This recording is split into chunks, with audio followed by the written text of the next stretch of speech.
Shalom.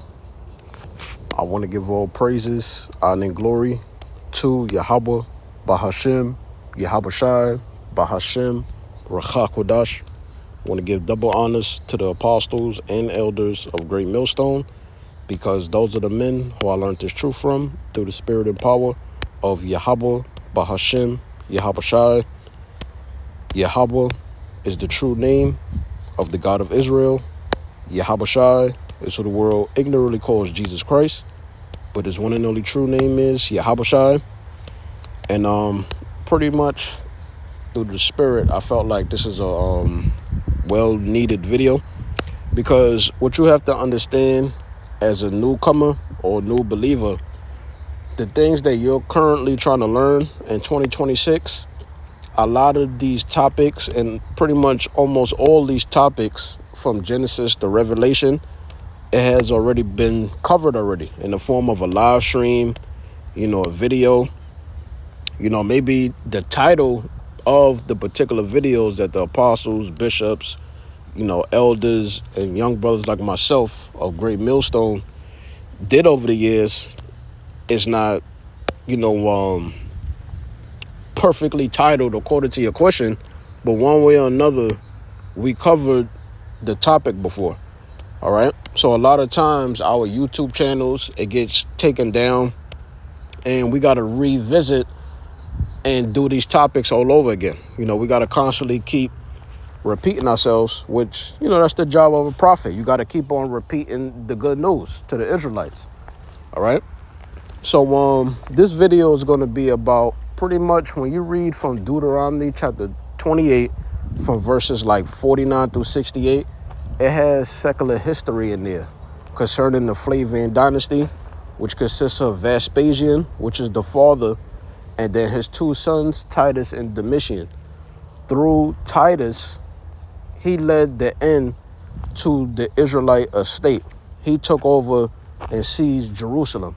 And when he won against the Israelites, he erected something called the Ark of Titus. The scriptures, detail for detail, as far as secular history and the events that happened under the Flavian Dynasty, it's not going to say Titus or Vespasian, but it's prophetic, because you have Yahabashi and you have, who else? I believe is Daniel, but I could be wrong though. But the scriptures talk about the abomination of desolation. All right, that happened during the Greek captivity, and that also happened under the Flavian Dynasty. All right, under Titus, because under Titus, the second temple was destroyed, and that's what Yahabashi was referring to when you read Matthew 24:2, which I got that on deck. All right. So the scriptures go into 70 AD. The scriptures explain how the Israelites got into Africa. All right. We wasn't always in Africa. This is what they don't teach us in school. They teach us in school that because of our skin color, we're African. We're just a group of Africans that got captured, and, that's it. Nobody tells us that we're the children of Israel. Nobody tells us that. All right. That there's a difference between the so-called Negro, which are descendants of Shem, and the indigenous Africans of Africa. All right. Nobody tells us that according to the Bible, we went into slavery because we broke the old covenant and that we're the Israelites. All right. But continuing on before I go off topic. So this is what I typed in on Google, right? I typed in, how does GMS break down Deuteronomy chapter 28, verses 49 to 68? It says, Great Millstone, GMS, this is what they're saying, all right? They're saying we are a radical black Israelite BHI organization originating from One West camp tradition. Yes, the truth came out of One West, regardless of who sold out to the Rosicrucians and who was a Freemason secretly, and who just sold out and this and that. The truth came out of that. All right. And Apostle Tahar on down kept the legacy going. It says, breaks down Deuteronomy chapter 28, verses 49 through 68 as a literal, not this term called eisegesis, all right? Where you try to insert yourself in the scriptures to make it sound like it's talking about you. No, we're not doing that.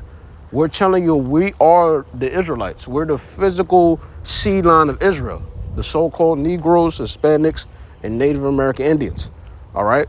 We're not Spanish, and we're not African, and we're not fucking Chinese or Asian, all right? Continuing on. It says, a literal historical prophecy. To prophesy something, that means what? You're saying it before it happens. That's the job of a prophet, to declare the end from the beginning, all right? It says, detailing the transatlantic slave trade and the identity of the biblical 12 tribes of Israel among modern day people of color, all right? The invading nation verses, from verses 49 through 52. It says the eagle metaphor, right? Or the descriptions say, I will raise up. Matter of fact, let's read it, all right? Let's read that. Let's get up in there. This is Deuteronomy chapter 28, verse 49. It says the Lord. Now, whenever you see the word Lord in caps, it's talking about the God of Israel, Yahweh, all right? Yahweh shall bring a nation against thee from far, from the end of the earth, as swift as the eagle flieth. What's the symbol of the Roman Empire? What's the symbol of America? What's the symbol of Russia, France, all these so-called European nations? What do they all have in common? The eagle. Even going back during the time of when the Edomites lived in Mount Seir, there's a photo of Petra, right? And what's the symbol of that? The eagle. So the eagle is something that's always been a symbol, of the so-called white man in their seed line, all right? So this is referring to them, but ultimately this is referring to the Roman Empire. Even going back to the time of the Roman Empire and the Greek Empire, even the coins, like how we use coins today, right? A barter system. Everything is modeled after ancient Rome and ancient Greece, all right? Even the social media, malls, apartments, delivery services, having a water system, sewer system, all of this existed during ancient Rome, all right? So this is specifically talking about the Roman Empire. Who ruled over the Western Roman Empire? Who ruled over Rome in general during the height of their power? The Edomites, the so-called white man in their seed line. Look at the Caesars. Look at the sculptures, the artwork, the architecture. All right. It says, against thee from far, from the end of the earth, as swift as the eagle flieth, a nation whose tongue thou shalt not understand. Because we wasn't speaking Latin. We wasn't even, before that captivity, we wasn't even speaking Greek. We were speaking Hebrew, all right? But back during that time, a lot of Israelites, they was actually speaking Aramaic, all right? Which is pretty much the Babylonian tongue of Hebrew. But our language is the Paleo-Hebrew. It says, whose tongue thou shalt not understand, even in the future, right? After the Roman persecution, when we fled into the interiors of Africa, right? And then they rounded us up for slavery. We on the Middle Passage. We get to America. The slaves had Hebrew names, all right? They had Hebrew names, and they was actually speaking Hebrew. There's articles about that, all right? So-called African, which, you know, they referring to the Israelites within Africa, right? The Negroes, not the Hamites, speaking Lashawan Kodash. There's an article about that. You can find it on Pinterest. You could Google it. You might have to go to Google Images to find it, all right? A so-called Negro from Africa speaking the Lashawan Kodash, the holy tongue. So that was our language. So the so-called white man, he had to beat that into us, speaking English, all right? But particular customs we used to keep, particular dietary laws, you know, certain animals we would have avoided if it's unclean. They had to beat that into us to eat pork, and have this American diet and this American way of life to amalgamate us into society so they could control us. All right. It says, a nation of fierce countenance which shall not regard the person of the old nor show favor to the young. That's what they did during slavery. That's what they did on the Middle Passage. If we didn't want to eat the food because we would rather just die or we didn't trust our oppressor, what they would do is they would get a nail and a hammer and they would put the nail on our teeth and they would break our teeth with the hammer by slamming the hammer down on the nail, which the end tip or the point of the nail is on our teeth. So that's a lot of pain. They didn't show us no pity. They didn't show us no mercy. They will force feed us, all right? Had us eating pork, all right? Swallowing our blood with our broken teeth. All kind of manner of hatred these people showed towards us, all right? And that's what they did during Rome as well. It says, and he shall eat the fruit of thy cattle and the fruit of thy land. That's what they did with the Balfour Declaration, all right? Which fulfilled what? Ezekiel chapter 36, verses 1 through 5, all right? They took control over the promised land of Israel, or the land of Israel, because they currently fighting with the Palestinians, which are Ishmaelites, which are so-called Arabs that are descendants of Ishmael. So you got two heathen nations fighting over the promised land that belongs really to the so-called Negroes, Hispanics, and Native American Indian tribes. The true Israelites, the true seed of the promise. All right? So they took control over our land, right? And even under Titus, they besieged and took over Jerusalem. I'm going to go into it. It says, until thou be destroyed. It says, which also shall not leave thee either corn, wine, or oil. He didn't leave us anything. All right? These Romans, they took everything from us. They destroyed our second temple. Continuing on, it says, wine or oil or the increase of thy kin or flocks of thy sheep until he have destroyed thee. These Edomites, they took everything from us. They took our identity. They took our land.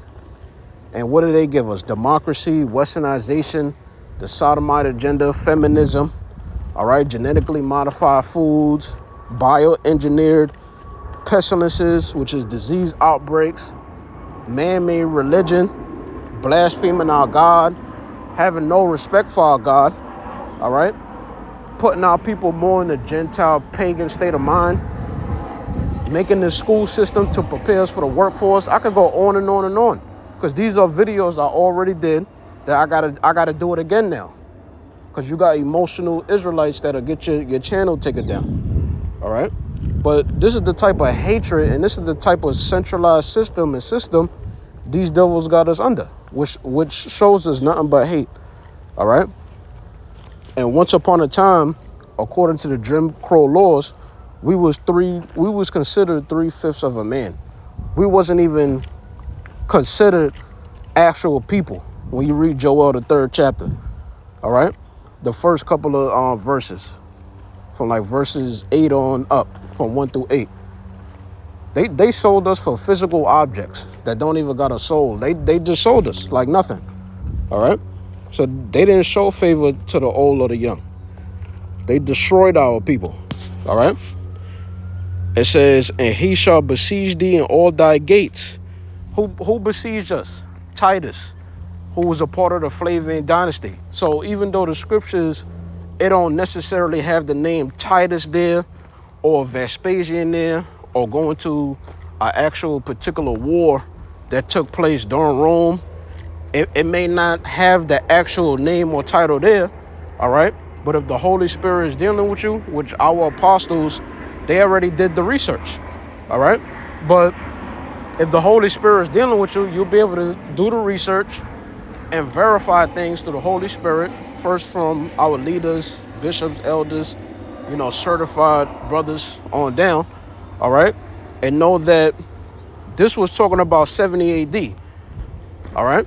So this happened under Titus. He besieged Jerusalem with over 60,000 Roman soldiers. That's why the scriptures go into what? The Israelites eating themselves. It's going to say it in like 2 verses. It says, well, the next verse, it says, "And all thy gates until thy high and fenced walls come down." That's what Titus did. It says, "Wherein thou trustedest," because back in the ancient world, and you still got it now, particular kingdoms, they built a wall around their inheritances, which is what? Their territories, their inheritances that the Most High gave them. So Israel's no different. We had a wall around the promised land, all right? We didn't just have our land like a valley, like a low land where everybody could see what the hell is going on and invade us at all times. No.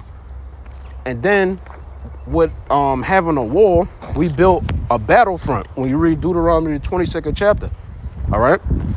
We had a battlefront. So we had watchmen that would be looking out and let us know, oh, the Philistines is coming, a particular nation is coming to invade us, and they will sound the alarm, all right? So it says, continuing on, "And he shall besiege thee in all thy gates throughout all thy land, which Yahweh thy God have given thee." That's what Titus did, all right? It says, so that's 52. So as you can see, from verses 49 through 52, it's going into 70 AD, all right? It's going into the siege of Jerusalem, which pretty much started with Vespasian, like around about 66 AD, all right, to about like 74 AD, or maybe sooner than that, all right? So it says, the eagle metaphor. GMS teaches that the nation, as swift as the eagle fleeth, or flieth, this is another translation, refers to the Roman Empire during the siege of Jerusalem in 70 AD, exactly. But they also extend the application of ruthless foreign conquerors to the European powers. That's what it is. It says, who later colonized and subjugated indigenous and African populations. No, the indigenous was the lost 10 tribes of Israel, all right? And then these African populations is referring to the Israelites that they captured and brought from the interiors of Africa, whether it was Western or Eastern, because there was multiple slave trades. You had the transatlantic slave trade, but you also had the Indian Ocean slave trade, all right? All nations participated in slavery. That's why when you go into words like negrito, all right, negro, that's a term all over the world. That's not just the Americas.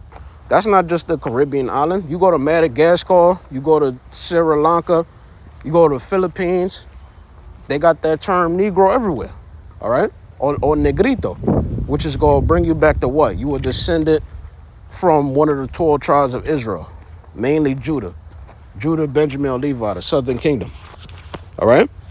So we're not African. It says unintelligible language. It says the nation whose tongue thou shalt not understand is pointed to as evidence of a distinct alien power stripping the Israelites of their native Hebrew tongue and culture. That's what they did after the Middle Passage, all right? Because the first slave ships, it came in at Virginia, which that's what my lineage go back to, because I did the research, before the truth about my grandfather, all right? He was a descendant of that. But pretty much once we got here, they started to train us. And then they created things like the slave Bible. For the Caribbean islands, you had like the William Lynch letter. And most of these slave masters, they were Jewish, Israeli, Zionist, Edomites. All right? So they had to beat that into us. We wasn't speaking English. It wasn't like we were stupid. We didn't fucking know what English was. English technically is still like a new language, all right? We were speaking Hebrew.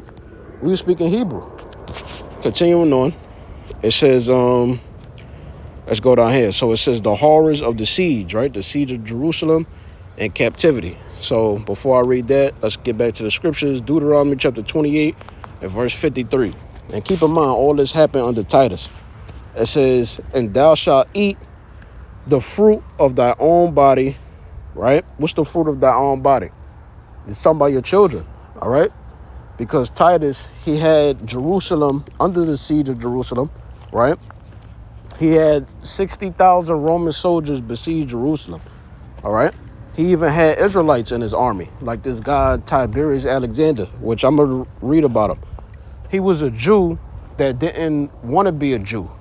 He didn't want to follow Israelite culture or the culture of the Jews, which is the Mosaic law. All right? He'd rather be a Roman. It says, continuing on, so he was a sellout pretty much. It's just like today. You got Israelites that's in all nations' armies, but they're going to have to fight against Yahushua when he come back, and they're going to end up dying. The fruit of thy own body, the flesh of thy sons and of thy daughters. That's what happened. Our people resulted to what? Cannibalism. All right? Which Yahweh thy God have given thee in the siege and in the straitness, positions of difficulty, wherewith thy enemies, the Roman Empire, shall distress thee, under Titus, right? It says, so that the man that is tender among you and very delicate, his eye, right, shall be evil towards his brother, which explains what? So-called black on black crime, Hispanic on Hispanic crime. The blacks not liking the Hispanics. And this goes for the man and the woman. The woman versus the woman, all right? Oh, he's black. Oh, man. Our kids won't have a future. He gonna fuck my genetics up. My gorgeous blue eyes and green recessive eyes, you know? That's how ignorant and that's the mindset that our people will be in. You know, you got a lot of the Northern Kingdom. They look at the way how the Edomites have clean leprosy, according to the scriptures. You know, their recessive genes. They look at that shit as godly, all right? Even when you watch their novellas, you know, you look at the TV shows, everything is fucking whitewashed with them, pretty much. All right? So you be having the negritas, right? The Afro Latinas hating on the mestizo looking Latinas, all right? The stereotype looking ones with the long hair, you know, fair skin, and they'll be hating each other, even though they could be the same people, all right? So that's what's going on. See, you could have a heathen walk down the worst neighborhood in any country, in any state, any territory, and nothing most likely won't happen to him. But if you have a so-called black man walk in like the projects or El Barrio, they gonna ask you where you from, they gonna rob you, they gonna kill you, they gonna try to talk to your girl, all right? They're gonna try to embarrass you in front of your mother. They're gonna probably hit your mother. So that's the curses of breaking the Mosaic law. All right. This is the reality of the so-called black, Hispanic, and Native American Indian man. We're cursed. All right. This is why we need Yahushua to come back. This is why we need to be changed out of these bodies, so that we could step into that new covenant and be perfect. Because if we're never changed and Yahushua never comes back, we're going to be cursed forever, all right? Our reality will be what? Deuteronomy chapter 28, from verses 16 to 68. It'll be a never-ending cycle, because that's the curse of the law. So Yahushua freed us from that, all right? That never-ending cycle, coming back in the reincarnation, you know, dying, going through Deuteronomy 28. Never achieving perfection. Now we can achieve perfection through Yahushua now. All right? So this is one of the curses. It says, so that the man that is tender among you and very delicate, his eye shall be evil towards his brother and toward the wife of his bosom and toward the remnant of his children which he shall leave. This happened back during that time, but applying it to right now, that's why you have single parent homes. All right, single mothers. Man, there's so many single mothers in Latin America. There's so many single mothers here in America and all over the world.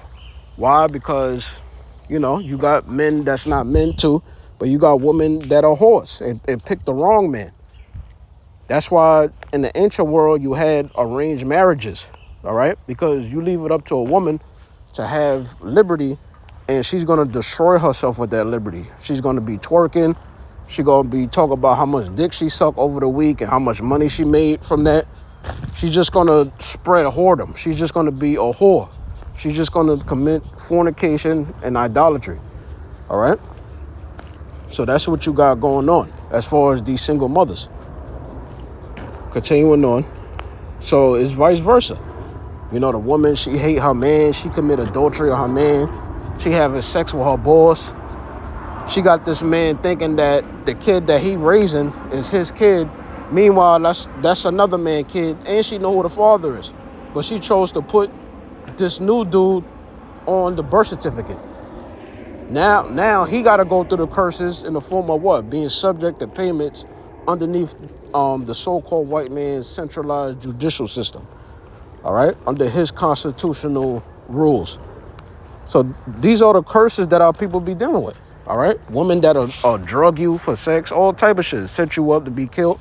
So these are the curses. Thy eye shall be evil towards thy brother. All right, so you gotta understand that. Oh, why he looking at me like that? Cause he cursed. It says, continuing on. Matter of fact, let me read that in the NLT version as well. This is Deuteronomy chapter 28. And verse,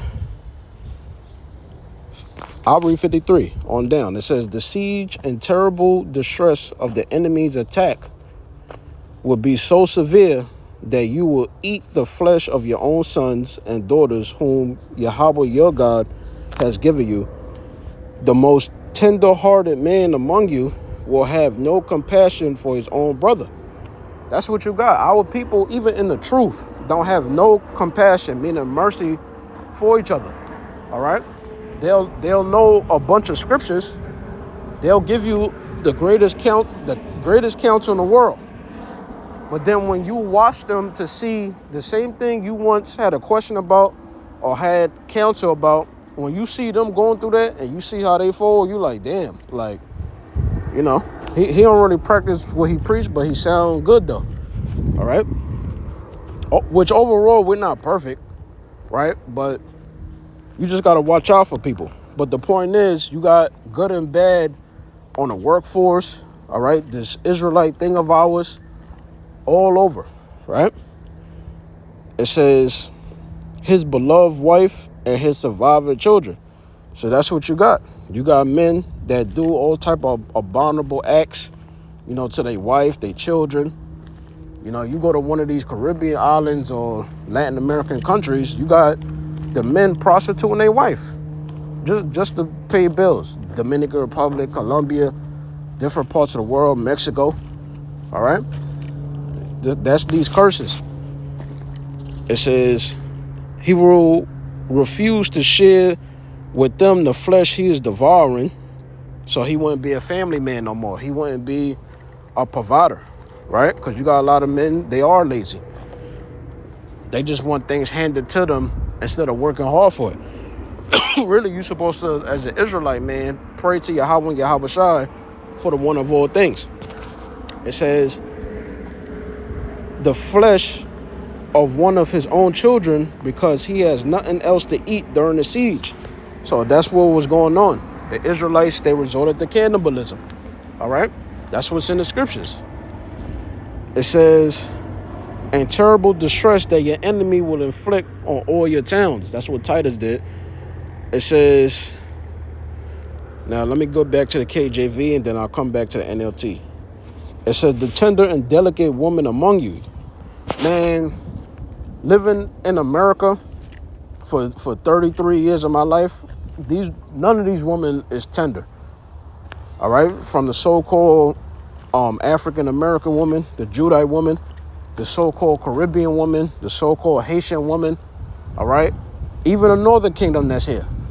The so-called Puerto Rican woman, she sound exactly like and act exactly like the stereotypical black-ass bitch that's in America. The Dominican woman, she a slut. She can't be trusted. All the tribes.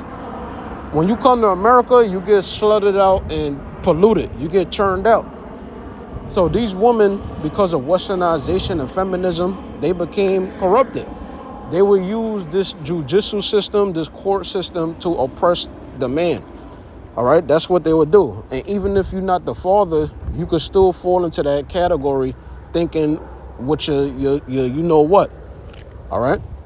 So this is just the valley of the shadow of death. It's a trap all around you. So women are the biggest traps. And what does the scripture say? A wicked woman is given unto a wicked man. So you got to be careful, man. You know, you dealing with sleepwalkers. You dealing with particular people. You know, you might want to cover up if you know what I'm talking about. Continuing on. So it says, the tender and delicate woman among you, right? Once upon a time, my women, they were more feminine. Now a man got to travel just to believe and see that. All right? It says, among you which would not adventure to set the sole of her foot upon the ground for her delicate and tenderness, right? Just mad feminine, sexy. Her eye, meaning her mind, shall be evil towards the husband of her bosom. Let me marry this nigga so I could divorce him and get alimony. Let me fuck his best friend. Let me fuck his son. All right? This is what they'll do. Let me fuck his grandfather. Women are trifling like that. There's stories about this type of shit on the internet all the time. Different news articles, different podcasts, all kind of like the most outlandish shit you could think of be happening. Incest, all kind of shit. All right? That's because the Edomites is in power. Psalms 12 and 8. It says, continuing on. So these women, they got an evil mind towards their husband. Tell a man no for sex. Hear this man busting his ass. He's stressed. He got the whole world against him. You know, you would think after working hard, he come inside, he'll be able to rest, right? A lot of these women, they don't even cook. You know, that's why you got a lot of men, they traveling. You know, they passport bros. They got like secret families overseas because that's what a man desires. A man desires to have his woman that's going to respect him, have children, and just settle down and be happy. All right? Real men is not really materialistic like that. You may like nice stuff, all right? But men like to provide for their family and settle down with their family, watch their children grow up. A lot of men not even having kids because of westernization, feminism. You know, people is just miserable. But continuing on. So most of our people is the most miserable. Continuing on, it says, it's so much to dissect from these verses, man, because I'm living through it. It says, shall be evil towards the husband of her bosom and toward her son and toward her daughter. You got a lot of these women, especially in Latin America and the Caribbean islands, they will prostitute their own daughter. All right? They will get their young daughter, 13 years old, she had a period, 14, you know, she's starting to grow breasts. All right? They will prostitute their own children, which is fucked up, which is disgusting. All right? Which is against the law, statutes, and commandments for us Israelites. All right? So you got that. You know, you got the woman, she'll put the father of her kids on child support just so that she's getting passive income from the government, from that man being oppressed. So these women are like slave masters in a sense. All right? They're like taskmasters for the Edomites. It says, toward her son and toward her daughter. Being rude to the son, embarrassing the son, pulling his ear, smacking him, abusing him, and then telling him don't hit women. You know, she's smacking him. Bitch pull out a knife, gun. Oh, don't hit women, you know? Because he had to endure that abuse as a child growing up from his mother. So you got a lot of these so-called black men, they got like the rage of their mother. All right? They queen of heaven worship. They let these women get over on them. Let them cheat on them. Oh, I forgive you, baby. It's all right. Just don't do it again. Just worshiping women, just letting them have their way. All right? The only true real men left is the elect men of the nation of Israel. That's it. Ain't no real men left like that. That's actually worshiping the true living God, doing what he's saying. We the only ones doing that. Continuing on, it says, and toward her young one that cometh out from between her feet, and toward her children which she shall bear, for she shall eat them. This is what happened during the siege of Jerusalem under Titus. He besieged Jerusalem. They couldn't leave out the land. So the Israelites dying of starvation, they resorted to cannibalism, eating their children. All right? Sounds fucked up, but that's what happened. That's what's in the scriptures. We're not fucking ashamed to admit that. That's what happens. You go against the God of Israel. You break his laws. You don't want to repent. This type of shit is going to happen to you. All right? This is what we tell our people. We're not fucking playing with them. We're telling you the reality of what happens when you go against the God of Israel. Your whole fucking life is fucked up. All right? Continuing on. It says, yep, 57 again. And toward her young one that cometh out from between her feet, and toward her children which she shall bear, for she shall eat them for the one of all things, secretly in the siege and straightness, wherewith thy enemies shall distress thee in thy gates. All right, so the Israelite men will become selfish, and the Israelite woman will become selfish. All right, so now let's read this in the NLT version and then get back to Google. These curses are no joke to live through. This is Deuteronomy 28 and 56, NLT version. It says, the most tender and delicate woman among you, so delicate, she will not so much as touch the ground with her foot, will be selfish towards the husband she loves and toward her own son or daughter. So this is what happened during the siege, all right?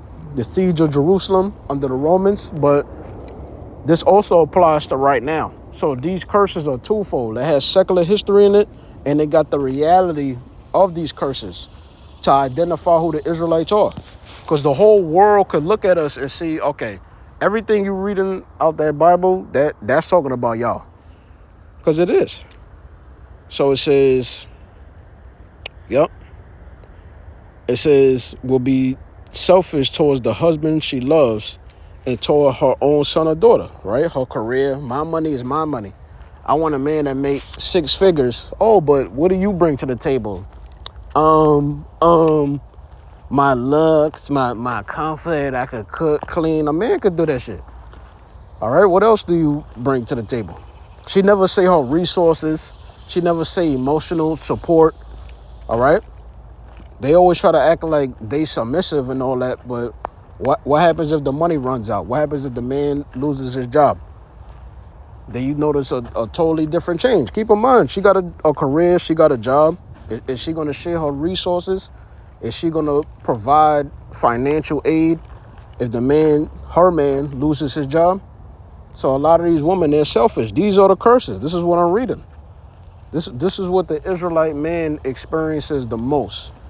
All right? From his own woman. It says, selfish towards the husband she loves. And keep in mind, she loves, right? And toward her own son or daughter, right? Mom looking good. She taking the child support. You know, she taking all the dad money. Dad so hurt from the relationship. He's celibate. He don't want no more kids ever again. Meanwhile, mom, she living her best life. You know? This bitch is traveling.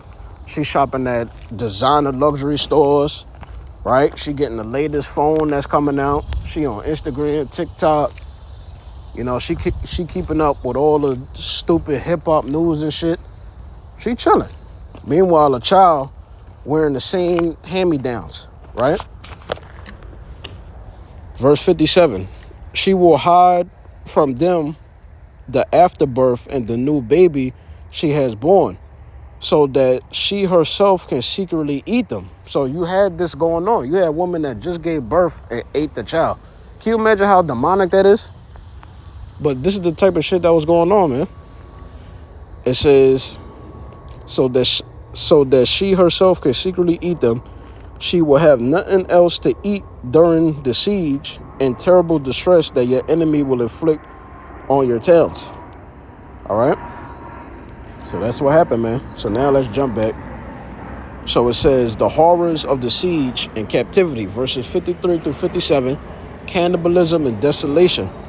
The graphic descriptions of parents eating their own children due to extreme starvation during the siege are viewed as historical markers of the absolute breakdown of Israelite society during Roman blockades, during the stage for total dispersion. It says the reversal of the Exodus and the return to Egypt.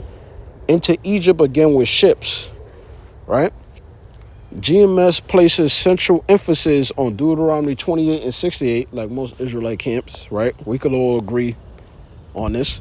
It says, and the Lord shall bring thee into Egypt again with ships, arguing that Egypt is not the literal geographic location of northern Eastern Africa from which the Israelites originally departed, but a spiritual and literal state of bondage. Yeah, and it's referring to America, which is Babylon the Great, Mystery Babylon the Great.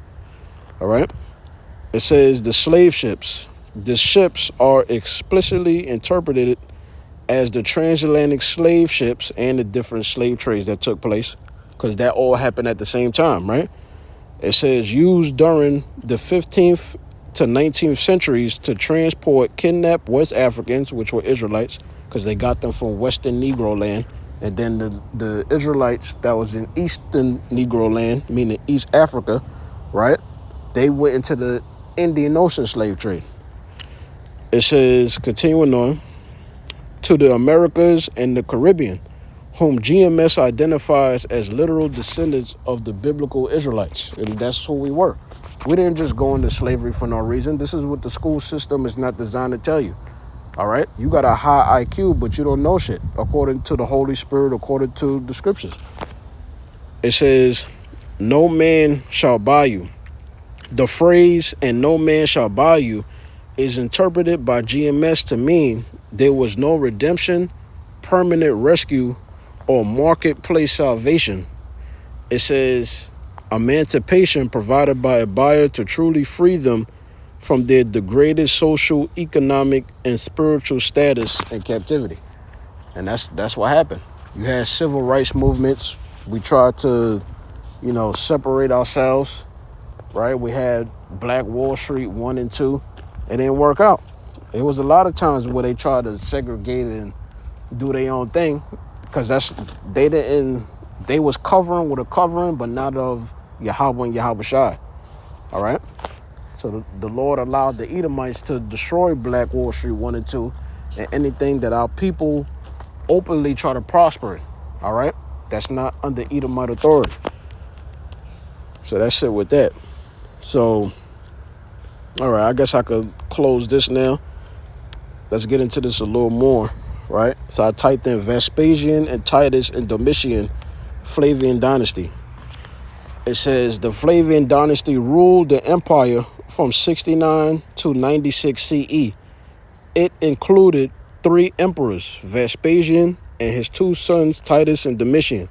They brought peace and order to Rome after the messy civil war known as the Year of the 4 Emperors. It says Emperor Vespasian, right? So he was the top guy from 69 to 79 CE, right? Rose from a military commander to seize the throne. It says restore state finances and fix the Roman economy. Started the building of the massive Colosseum. Emperor Titus, right? This is the Titus I was just talking about that led the end to the Israelite state that had our people becoming cannibalisms, right? It says commanded troops that destroyed Jerusalem in 70 CE, 70 AD, known as the Siege of Jerusalem, right? Opened the Colosseum with huge games in 80 CE, because when they ransacked and destroyed the Second Temple, in which, by the way, Matthew 24 and 2, that's what Yahushua was prophesying about, all right? But the wicked scribes and Pharisees and Sadducees and unbelievers, they took that as, oh, this man is pretty much a terrorist.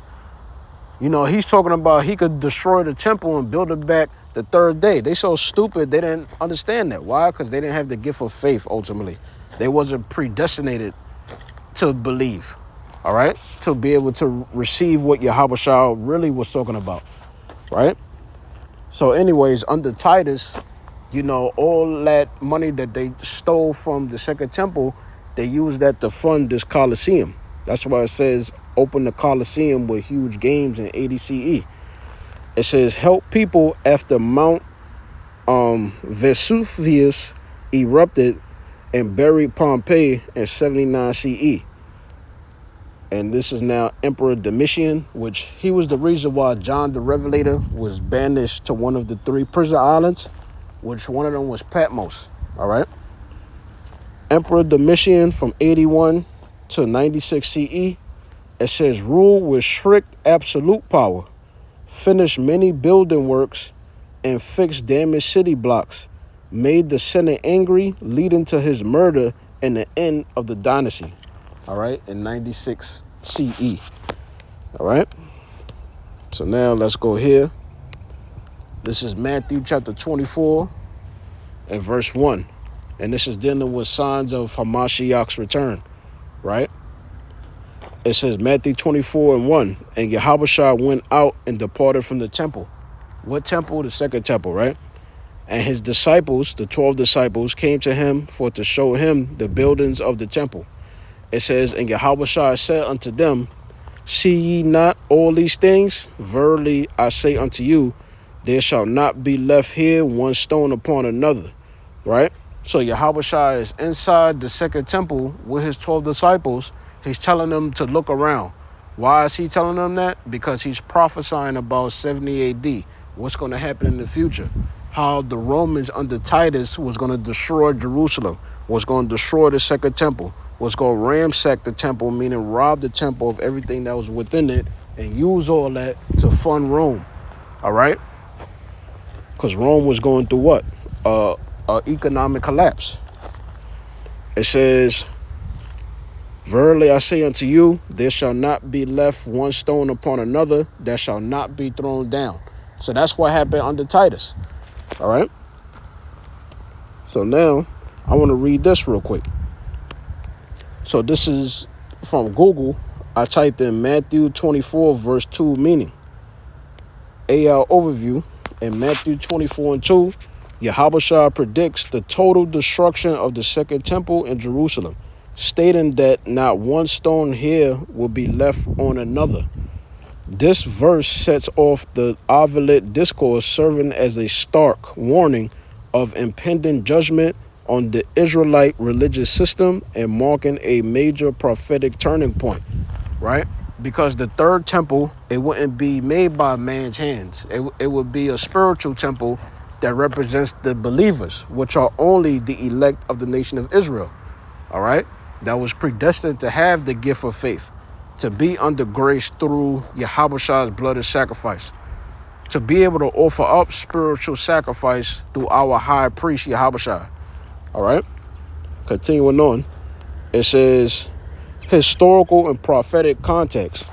The magnificent temple the disciples had just pointed out, the massive, beautiful Herod's temple buildings were seen permanent and grand. All right. It says the rejection of Yahushua. This statement immediately follows Yahushua's condemnation of Jerusalem's religious leaders, right? The wicked Pharisees, the wicked scribes. All the Sadducees were wicked because the Sadducees, they didn't believe in the afterlife, so they wouldn't be able to accept Yahushua's resurrection, life after death. All right? They would look at that as this grown man acting like a boy, or they just wouldn't believe it. Continuing on, it says, it says religious leaders in Matthew 23, it signaled that Yahweh's presence was leaving the physical temple because the leadership rejected him. And Yahweh is dealing with the third temple, which is a spiritual temple that represents the elect of the nation of Israel. All right. But that's through Yahushua. When you read Hebrews chapter 1, verses 1 and 2, it says historical fulfillment. It says most users, okay, whatever. Let's go down here.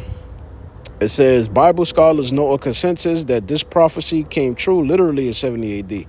When the Roman army besieged Jerusalem, burnt the city, and dismantled the temple stones to recover melted gold. And they used that melted gold to fund the Colosseums. That's why it said in 80 CE, Titus did what? He opened up the Colosseum with huge gains because he had so much money from stealing it from the Israelites, destroying the second temple, all right? that he could be able to afford all these different people to participate in these Coliseum games. All right? These Edomites, they got a lot to pay for, man. Spiritual shift. The destruction symbolized the end of the old covenant system of animal sacrifices and temple worship, paving the way for the new covenant through Yahushua. Because Yahushua, he replaced the Levitical priesthood after the order of Melchizedek. The order of Melchizedek involves what? An eternal priesthood, immortality, all the things that Yahushua represents and everything that he promised the believers. All right? That also involves the new covenant, the order of Melchizedek. All right? That's included with the new covenant. So that's it with that. So now let's keep it going. So back to Titus in his Flavian dynasty. Luke 21 and 20. It says, and when ye shall see Jerusalem compassed with armies. What armies is it referring to? It's referring to the Roman army under Titus, right? That siege. What was being sieged? Jerusalem and everything in it. It says, then know that the desolation thereof is nigh, right? The destruction thereof is nigh. Then let them, the Israelites, which are in Judea, flee to the mountains. This is how we got into Africa. All right? They don't teach us this in school. They just want the world to believe that, oh, these are just a group of Africans, you know, we just gonna pick on them and we just capture these guys and just chose to scatter them. No. There's a reason why all that happened. It says, and let them which are in the midst of it depart out, and let not them that are in the countries enter thereinto. For these be the days of vengeance, that all things which are written may be fulfilled. I want to read this in the NLT version. This is Luke chapter 21. Luke chapter 21 and verse 20. It says, and when you see Jerusalem surrounded by armies, then you will know that the time of its destruction has arrived. Then those in Judea must flee to the hills. Those in Jerusalem must get out. And those out in the country should not return to the city.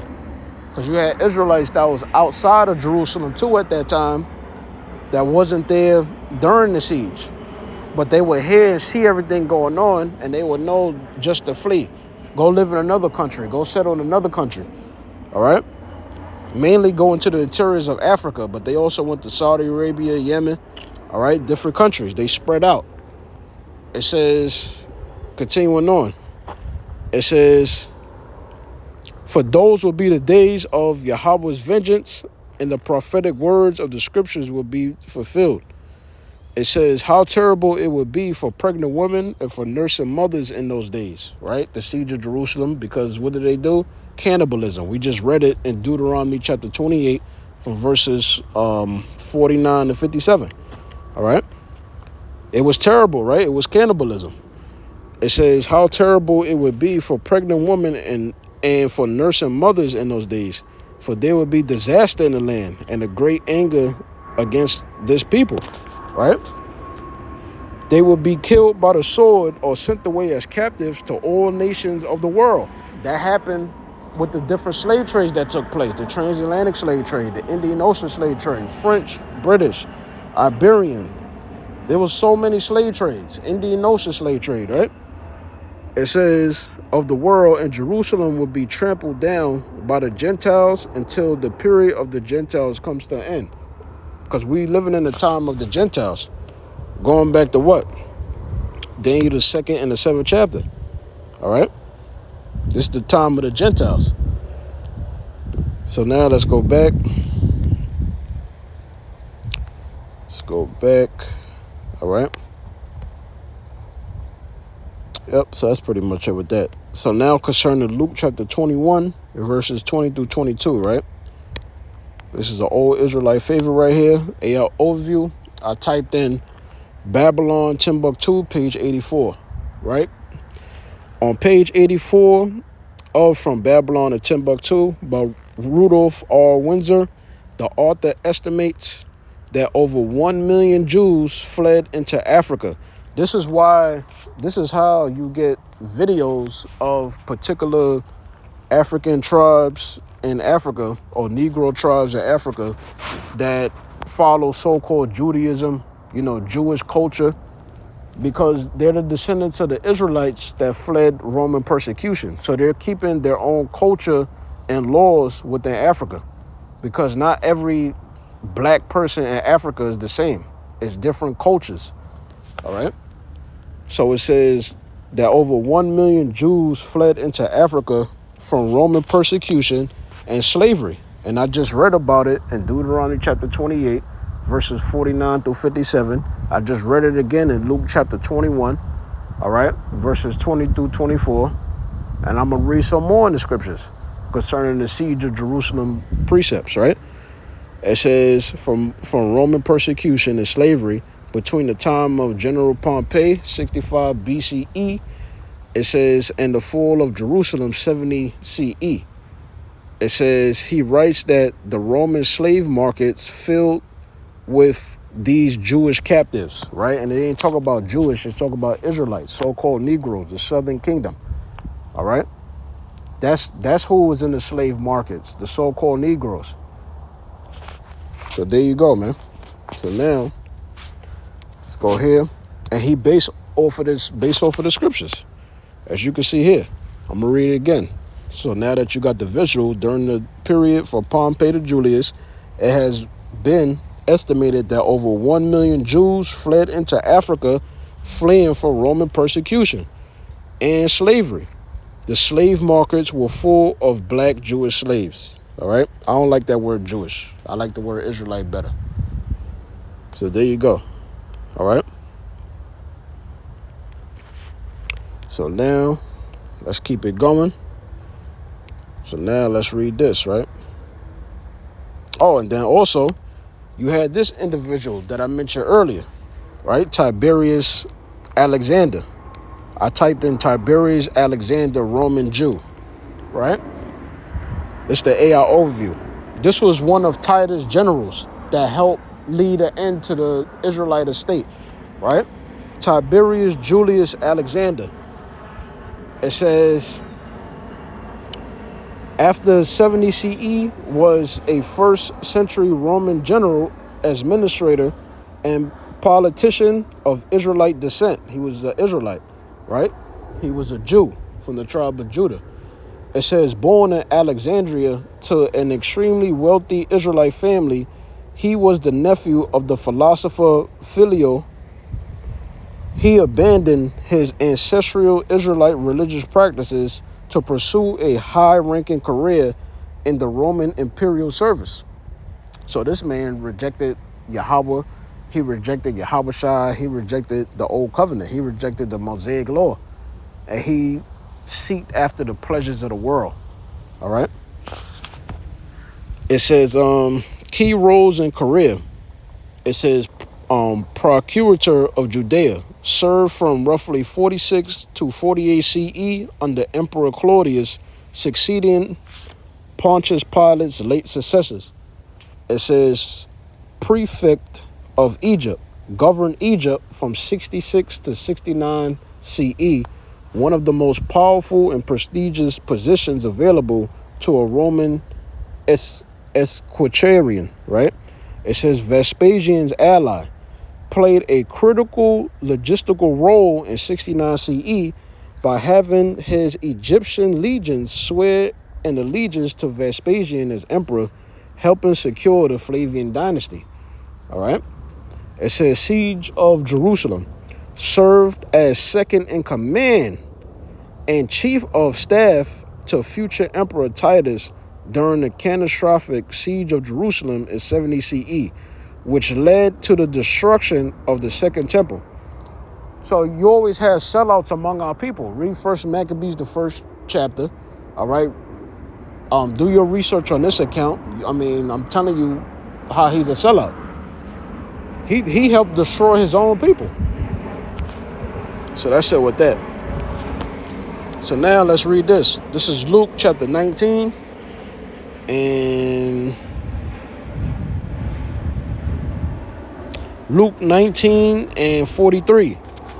And these are scriptures pertaining to the siege of Jerusalem. All right. For the days shall come upon thee that thy enemies, the Roman army, shall cast a trench about thee and compass thee round about and keep thee in on every side. NLT version. This is Luke chapter 19 and verse 43. Before long, your enemies will build ramparts against your walls and encircle you and close you in on every side. Back in the KJV. So it's explaining what a trench is. All right. Verse 44. It says, and shall lay thee even with the ground. It says, and thy children within thee, and they shall not leave in thee one stone upon another. That's what Yahushua was referring to. So when you read Matthew 24 and 2, you can link it up with Luke 19 and 44. All right. It says, and they shall not leave in thee one stone upon another. It says, because thou knowest not the time of that visitation. All right. I'll read the NLT for that. Luke 19 and 44. It says, they will crush you into the ground and your children with you. Your enemies will not leave a single stone in place because you did not recognize it when Yahweh visited you.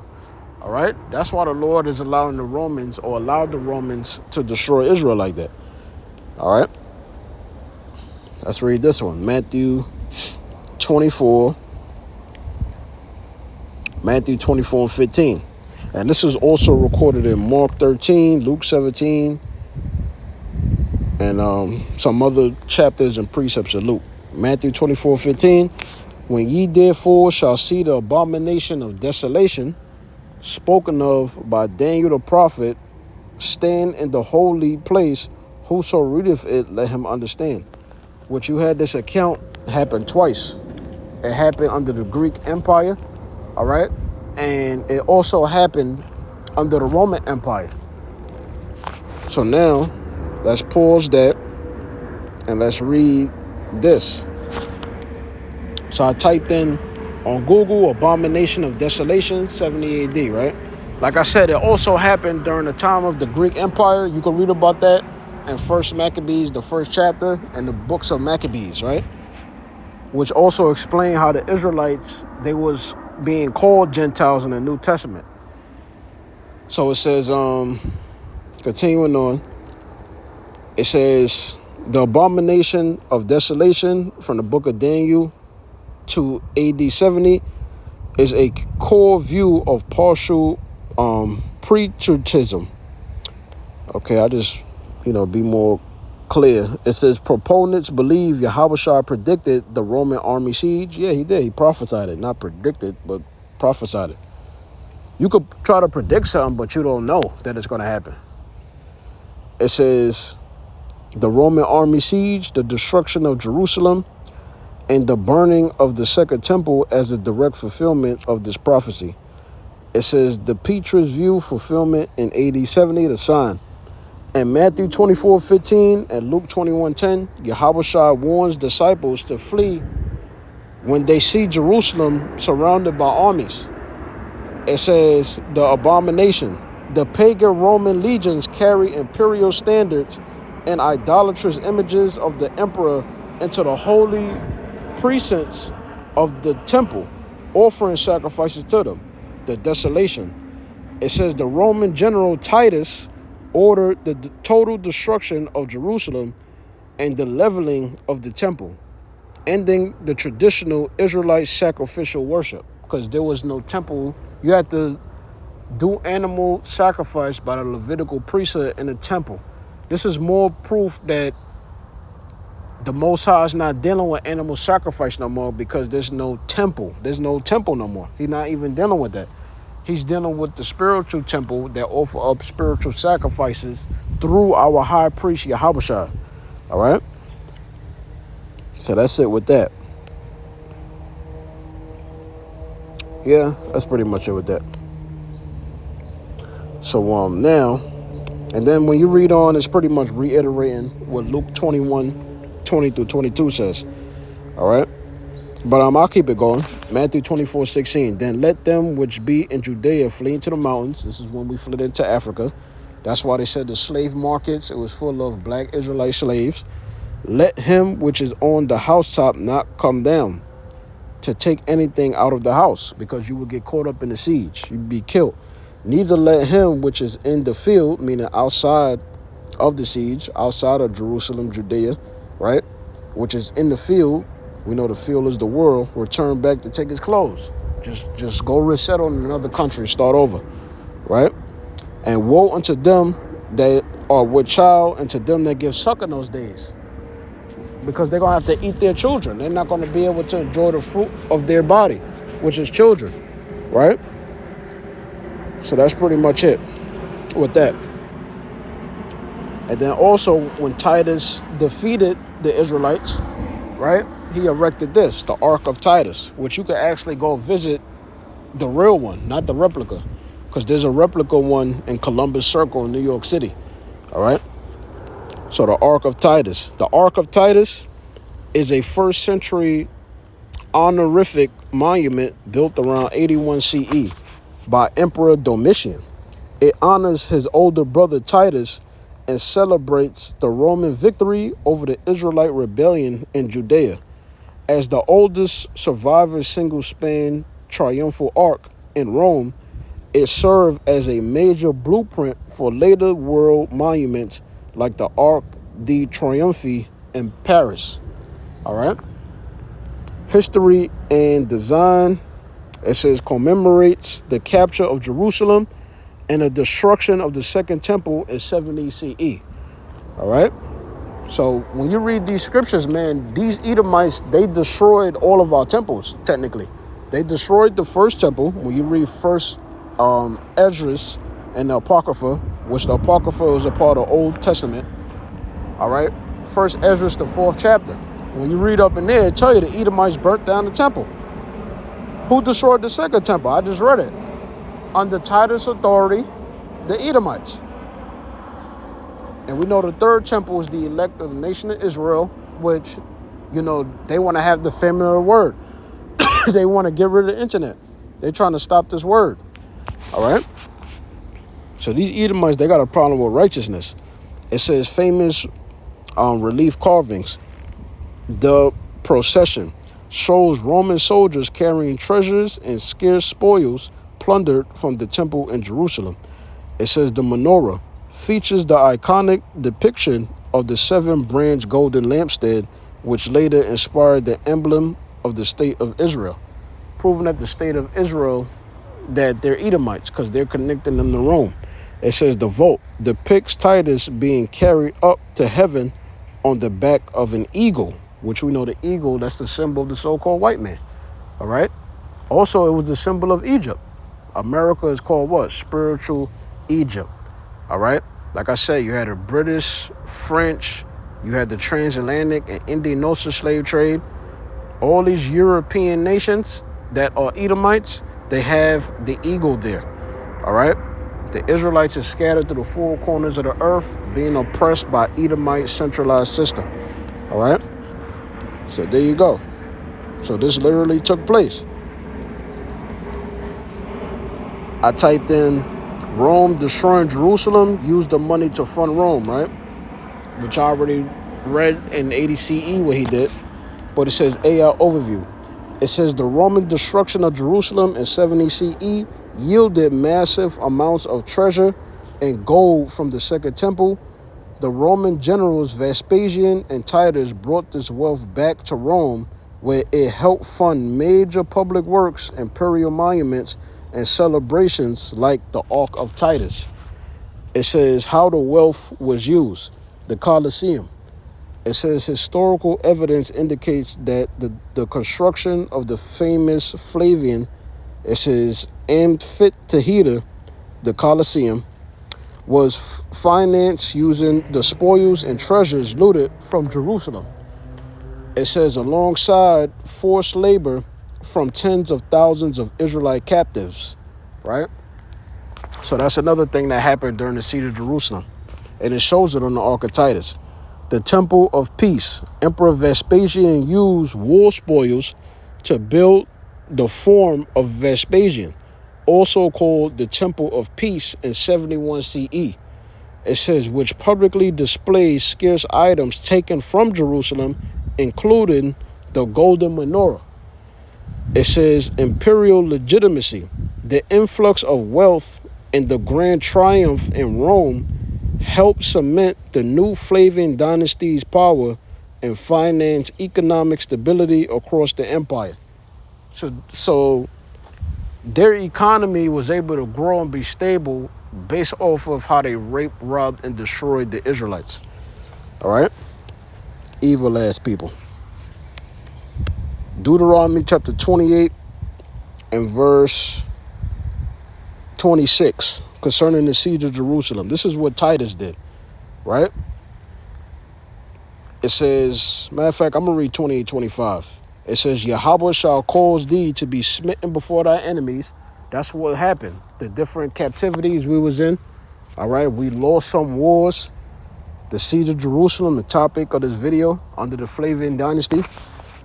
Yahweh shall cause thee to be smitten before thy enemies, the heathen nations. Thou shalt go out one way against them. This happened during the siege of Jerusalem. And flee 7 ways before them. Because we fled into different countries. And shall be removed into all kingdoms of the earth. All the different slave trades that took place. So we fled Roman persecution. All right. The main bulk of the Israelites went into the interiors of Africa. And then from there, we went into slavery. And we was removed or scattered into all kingdoms of the earth. That's why you get that term African diaspora, which means what? The scattering of the Jews, because they tie it back to what? Deuteronomy 28:64. All right. So there you go. It says, yep. Remove it to all kings of the earth, and thy carcass shall be meat unto the fowls, unto all the fowls of the air, and unto the beasts of the earth, and no man shall fray them away. When you read Deuteronomy 28 and 26, this is what happened under Titus. All right. This is a siege of Jerusalem precept and scripture right here. I'm going to prove it. So I typed in Titus crucified 500 Jews a day during the siege. AI overview. During the siege of Jerusalem in 70 AD, Roman forces under Titus crucified about 500 starving refugees a day. Who were the refugees? Israelites. This is why they resorted to cannibalism, because they couldn't leave out of Judea. They couldn't leave out of Jerusalem. So they got desperate, lacking faith. They know they're about to die, and they did that shit. So it says, the first century historian Flavius Josephus recorded that Roman troops caught hundreds of desperate citizens slipping past the walls for food, torturing and nailing them to crosses in sight of the city. It says background and context: starvation, severe famine inside Jerusalem.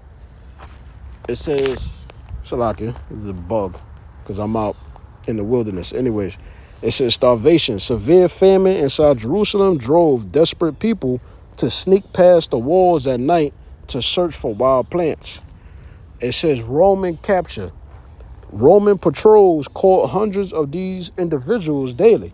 This ain't no different than America having a wall up or a border up, and you got the ICE agents and you got the border patrol. This ain't no different. The National Guard patrolling the waters, right? In order for drugs to get across, right, and illegals to come here, it always got to be an inside job. Somebody get paid off. But for the most part, it reminds you of ancient Rome. The same shit was going on. Roman capture. Roman patrols caught hundreds of these individuals daily. Because they said what? They was trying to escape at night to find wild plants. They were starving.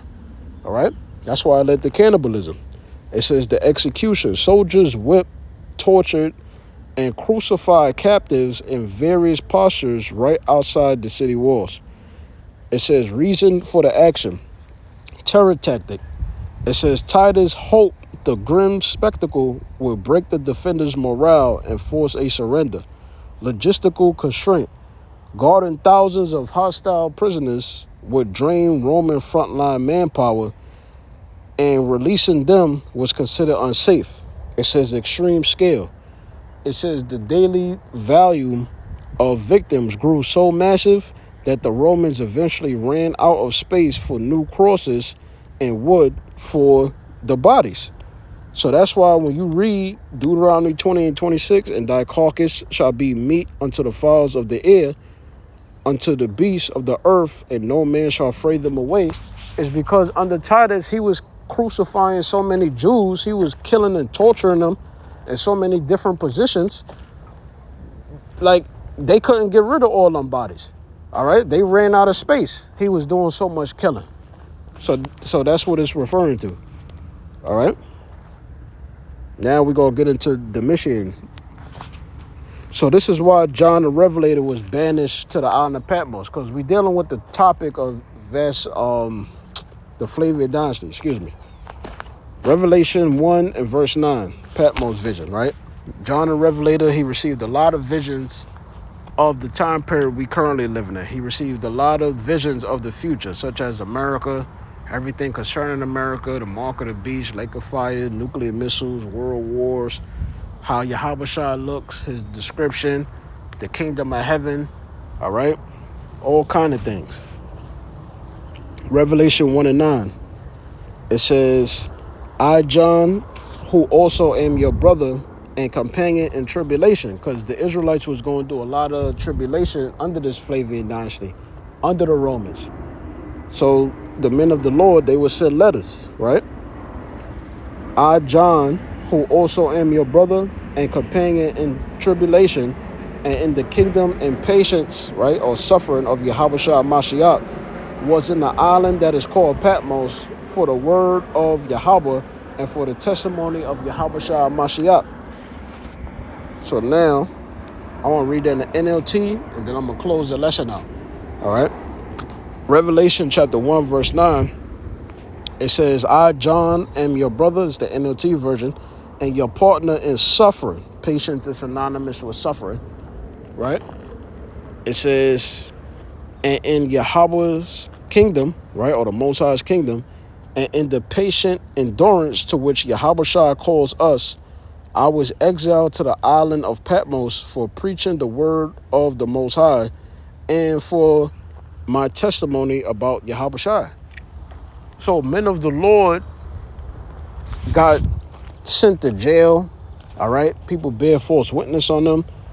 Men of the Lord went to jail and prison and suffered and died horrific deaths because they was preaching the word of the Most High, all right? Which includes glorifying Yahushua, the good news for Israelites only, the seed of the promise only, beginning with the elect. And it was looked at as treason for preaching the gospel to the Israelites, all right? So now, I'm about to end the lesson, but let me read this, right? So this is what I typed in that links up with Revelation 1 and 9. Who banished John the Revelator to Patmos, right? AI overview. John the Revelator was banished to the island of Patmos by the Roman Emperor Domitian around 95 AD. Early church historians such as Irenaeus and Eusebius record that this exile occurred during Domitian's reign because John refused to stop preaching the gospel and speaking out against emperor worship. Because Domitian, he wanted to be worshipped as a god, all right? So John the Revelator, he didn't want to bow down to that. He not bound down to that. That would be idol worship. That would piss the Most High off. The Most High is a jealous God. So obviously as a prophet, he will be against that. He will be preaching and wanting his people to be against that. So now that's looked at as treason for preaching out against the Roman authority and government. All right. So it says, details of the banishment. Who?